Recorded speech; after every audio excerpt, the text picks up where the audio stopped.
I got the idea for this one off of today's workout. Today we are doing a barbell complex and we are increasing in weight each time. And I had someone ask me, why do sometimes we do the same weight across on all sets, and why do sometimes do we increase the weight when we're doing multiple sets of a strength set? And I think that's a great question, and I wanted to answer it for everybody. So first off, I'm going to go a little bit on a sidetrack. Way back in the day online, when the internet was just getting going and this kind of stuff, I think it was Charles Poliquin started a workout blog website called T Nation. And then very quickly, late 90s, early 2000s into the 2010s, T Nation was a source of a lot of the smarter people in the kind of meathead training space. Were putting articles on there. And at some point, I think Christian Thibodeau took over T Nation.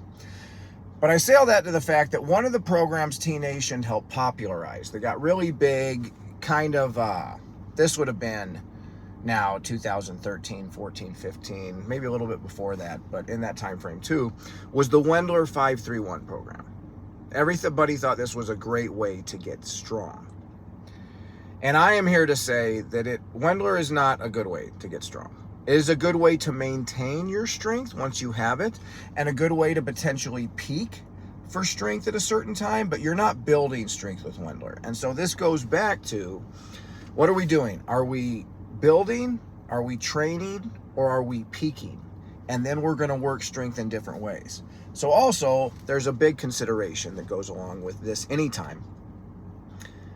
How long have you been working out for? Your training age, not your biological age, your training age. So I think for anybody, whether you start training at 20 or 60, I think if you haven't been training before that, you're going to be able to get stronger for at least 5 years. And if you're starting on the younger end, and I would say potentially even at 60, up to 10 years. And if you're starting young, definitely up to 15 or even 20 years. A lot of times guys in the powerlifting and strongman camps peak on their strength right around 40, up into their early 40s. And those are guys that have been working out their whole life. So you can build strength through all that time. But a lot of that initial build is in that first 3 to 6, maybe 7 years of that time. And once you build the strength, building the extra 10% on top of that last little peaking bit, is really hard to do. That's where perfection comes in. When you're in a very advanced lifter, you've really tapped into almost all of the potential your body has for strength by working it for years. And make no mistake, guys, strength of all the physical attributes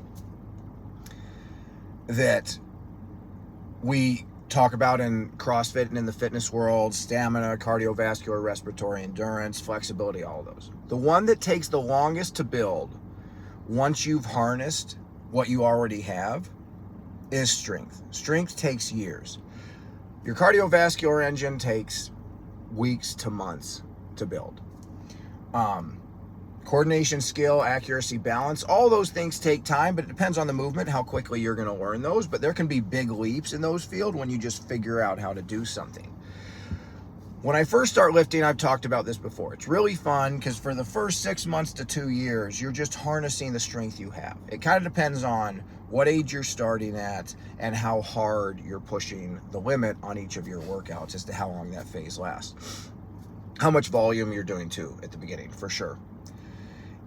And then once you've harnessed the strength you have, building new strength on your body, making new muscle tissue takes a really long time. And so I say that with the fact that that's why when we're training, going back to why do I increase on sometimes and why do I keep the weight the same on the other? Well, right now I'm doing a lot of increasing because what I'm doing is I am harnessing the strength you already have built over the previous year and before that. And I'm training your neurological system and your stamina to maximize the strength you have with that movement, with those specific muscles.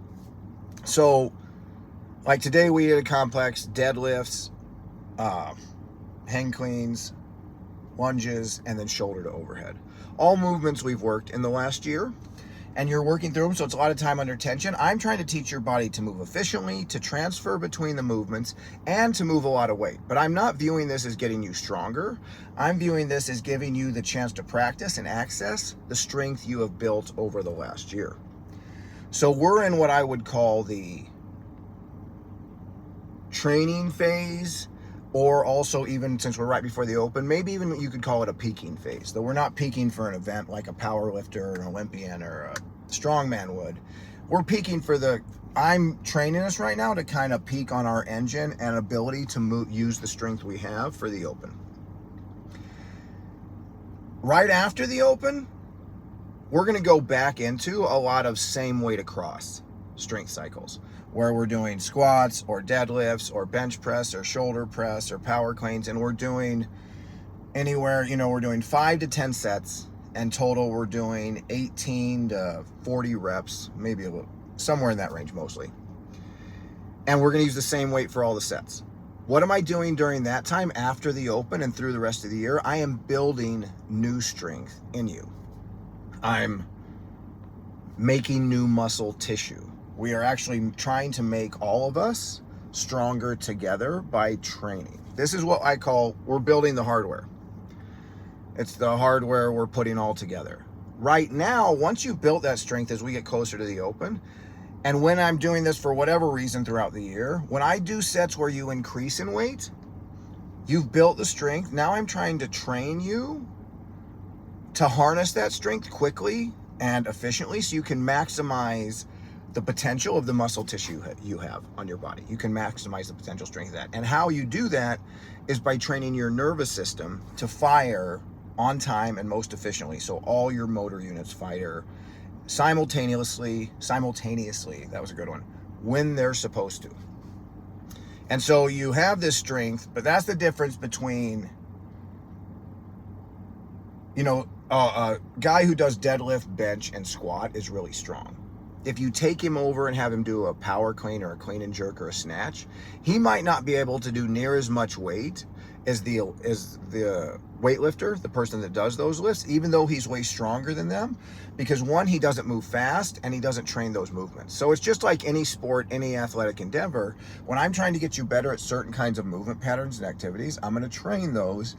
And we know in the open we could see a heavy complex, or you need to be able to cycle medium heavy weights for a decent amount of time. And for those going on to the quarterfinals, now there's even more complexity and more demonstration of the strength you have. So that's why you're seeing more increasing sets like we did today. You start light and build up. Because when you start light and build up, ideally those heavier sets at the end of that day are heavier than you do if you picked the same weight across. So if I'm doing the same weight across on deadlifts and we're doing, 10 sets of 4, and I want to use, 300 and some pounds, 350 pounds on the 10 sets of 4. If I was peaking on deadlift and we did 4 or 5 sets of 4, I would start way lighter than 350 and I would end up closer to 400 or somewhere in that range. So I would end up heavier. But again, I'm getting my body ready to move the maximum amount of weight it can. When I'm doing the set weights across, I'm trying to tear down my muscle tissue that force the body to build new muscle tissue. And so again, the reason I go back that people thought Wendler was a good program is I think a lot of experienced lifters started doing Wendler back then. CrossFit in the early days, the only adopters of it were people that were mostly already exercising and already been kind of psycho exercisers. They were attracted to CrossFit. It was very kind of rough around the edges. You had to earn your way in. This is 2007 through 2012, that kind of time frame. And that's when Wendler was getting popularized. So most of the people that, when Wendler was getting popularized, it was by more experienced lifters who had built a lot of strength. And yes, once you know how to lift, you know how to access the strength you have, Wendler gives you a quick, good way to access that strength, to train it in a very efficient manner. But when someone still needs to build new muscle tissue, they just need a lot more reps than a Wendler program. That is not a way to build strength. That is a way to peak your strength on whatever lifts you're doing. If I'm, about to try and get my heaviest power clean, for in a competition or whatever. Training power clean with a Wendler 531, or if I'm doing deadlift or something like that, that can work well. If I'm trying to add 50 pounds to my deadlift, Wendler is not a good way to do that. And so I say it was just a misunderstanding that I think the Wendler program was being misused by more inexperienced, training people with a younger training age, and had gotten popular by people with a higher training age. So the people that already were lifting and building a long time, they popularized it, and then it kind of got pushed out to the masses, all the newbies getting into CrossFit, and I don't think it worked. You need to do more reps than Wendler allows for. So again, what I'm saying is, why do I peak at certain times? Why do I increase the weight? I increase the weight because I'm trying to peak your ability to express strength and power. When I'm trying to build new strength and power, I do the same weight across.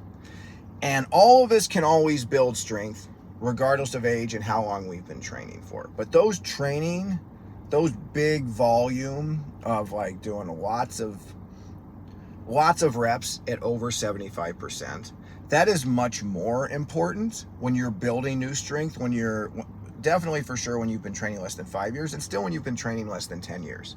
You can always benefit from that. Once you're a kind of an older school trainer and you've built about as much muscle as you're going to build, it does not take near as much stimulus for you to just keep that strength. You just have to keep using it occasionally, but you don't need to build more.